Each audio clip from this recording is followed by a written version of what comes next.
Jennifer says, could you share any insights on the V blah, blah, blah, blah, shedding? Yes. So we're avoiding the V word here. Viruses shed inside the cell. They don't shed in the bloodstream. They have to get inside the cell. This particular threat we have right now binds onto a receptor called the ACE2 receptor, and that's how it gets inside the cell.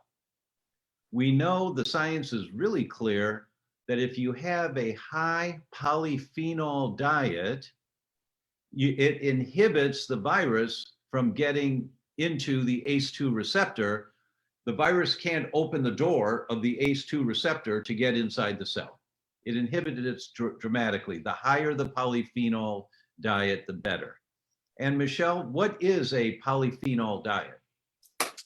My favorite topics, Dr. Tom, plant-based foods, fiber, herbs and spices. We should be throwing those around like confetti on our food. I have this great little herb garden, and I'll go out and just take little bits of basil and oregano and parsley. And if you chop it up into your salad, it creates so much flavor. It's like this burst of flavor in your mouth. And I just like visualize it feeding beneficial flora in my gut.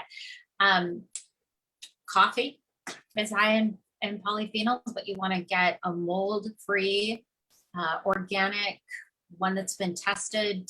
Purity, I think, is using my favorite right now out there in the. Purity is great, and brain bean also.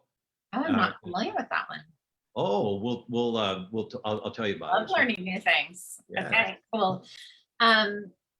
Like dark colored foods, so blueberries and I was in a food co-op yesterday, and I was just looking at these sugar snap peas that had purple around the edges. So anything that has purple or blue, purple cabbage, purple kale is going to be much higher in polyphenols. So think vegetables and fruit. And there's some great lists out there on the internet. If you Google, there's a really great research paper that maybe we could put the link to that kind of lists everything in order of the highest polyphenol foods to the lowest, but it's plant-based foods. So a carnivore diet, while therapeutic, is going to be void of polyphenols. Right, there's no polyphenols, or very little polyphenols.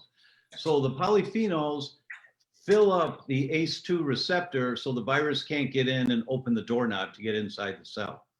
That's one aspect. The second is zinc inside the cell. So your intracellular zinc inhibits viral shedding.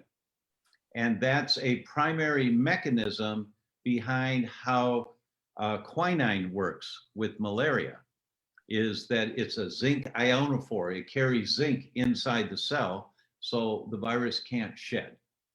And so taking zinc is important, but zinc in the bloodstream does not necessarily mean zinc gets inside your cells. It's hard to get it inside the cell. And it's one of those minerals that we've identified there are a number of escorts. Zinc is an escort service to zinc requires an escort service to get inside the cell. And what are some of the zinc escorts, which are called ionophores? That's the geek term for an escort. The zinc ionophores, the natural ones, the highest is quercetin.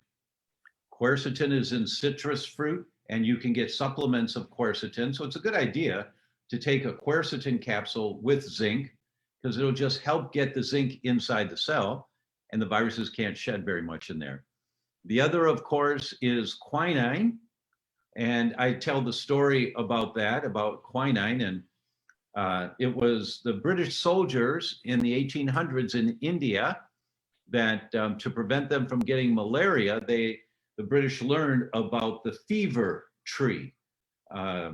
And you take the bark of the fever tree and you make a tea out of it, and you drink it, and it's really bitter tasting, but the result is their soldiers don't get malaria.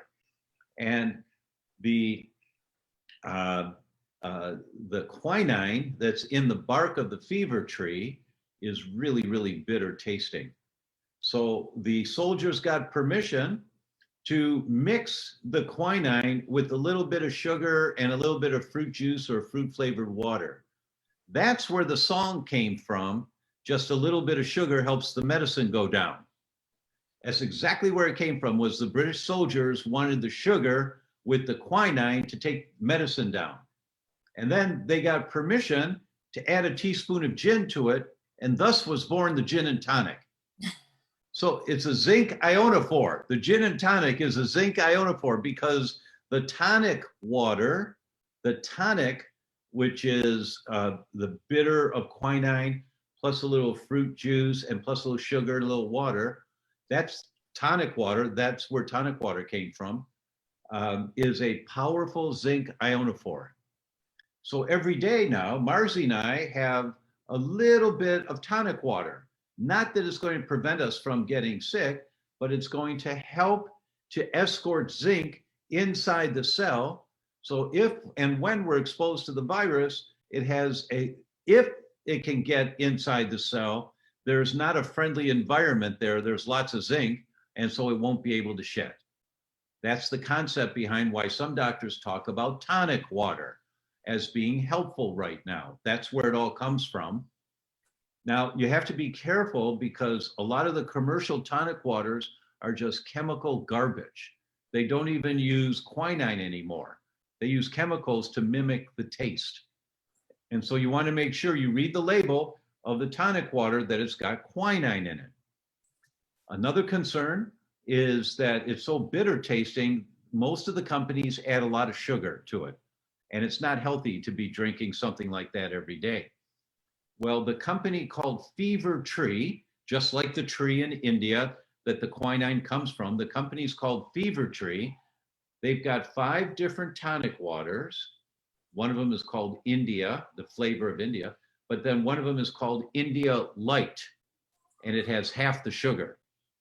So I order a case of Fever Tree India Light tonic water. So we've got it, and we just have a little every day. They're small bottles, and we split 1 bottle a day. I didn't bring one in here with me now, but I'll fill it with ice, put a slice of lime in there, half of the little bottle of tonic water, and then fill it up with water. And we just sip it. And it's going to help us this much. For some people, it might help this much if they have a zinc deficiency, right? So those are the things that I can suggest to you about protecting yourself from the shedding process.